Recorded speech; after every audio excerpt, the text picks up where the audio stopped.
मनसे युवा नेता अमित ठाकरे ने राज्य और केंद्र सरकार पर कई मुद्दों को लेकर जोरदार निशाना साधा। उन्होंने कहा कि पेपर लीक का मामला बेहद गंभीर है और इसकी वजह से कई विद्यार्थियों ने आत्महत्या तक की है। अमित ठाकरे ने मांग की है कि पेपर लीक करने वालों के खिलाफ ऐसा कठोर कानून बने जिससे दोबारा कोई इस तरह की हिम्मत न कर सके। उन्होंने सवाल उठाया कि अगर अमीर लोग पैसा देकर परीक्षा पहले देख सकते हैं तो गरीब छात्रों का क्या होगा। इसके अलावा उन्होंने बढ़ती महंगाई, पेट्रोल डीजल की कीमतें और नेताओं के बड़े काफिले पर भी हमला बोला। ठाकरे ने कहा कि सरकार को जनता के सवालों का जवाब देना चाहिए और केवल बयानबाजी से काम नहीं चलेगा। उन्होंने विदर्भ में किसान आत्महत्याओं पर भी चिंता जताई। ठीक आहे, पहिल्यांदा पेपर फुटी झाली नाही, ही आता पुण्यापासून चालू झाली आणि मला वाटतं अहिल्यानगर आणि नागपूर, नाशिक हे सगळीकडे पसरली आहे। एक एक पेपर 15 ते 20 लाखाला विकला गेला आणि हे एनटीएचेच लोक आहेत जे मला वाटतं खासगी क्लासेस घेतात आणि ते पेपर विकतात। हे पण आता उघडकीस आलं। तर मला वाटतं इकडे सरकारने असा एक काहीतरी कायदा करावा किंवा एक शिक्षा द्यावी जेणेकरून एक भीती बसावी।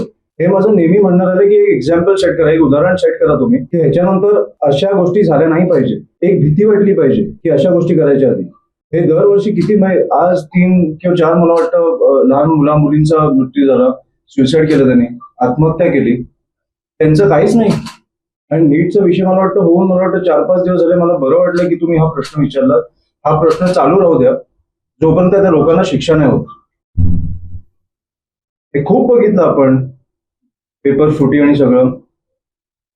मी मगाशी बोललो तसं की एक सामान्य घरातला मुलगा असेल आणि एक असेल ज्याचा वडील श्रीमंत आहे किंवा आई श्रीमंत आहे, तो येऊन दाखवतोय मुलाला की तू 2 वर्ष ज्याच्यासाठी किंवा तू 2 वर्ष याच्यासाठी मेहनत घेतलीस, हा बघ मला पेपर मिळाला। म्हणजे त्या मुला किंवा मुलीवर काय झालं असेल? आणि परीक्षा रद्द करणं हा पर्याय आहे का? त्या मुलामुलींचं काय? तुम्ही तुमचे कमवले।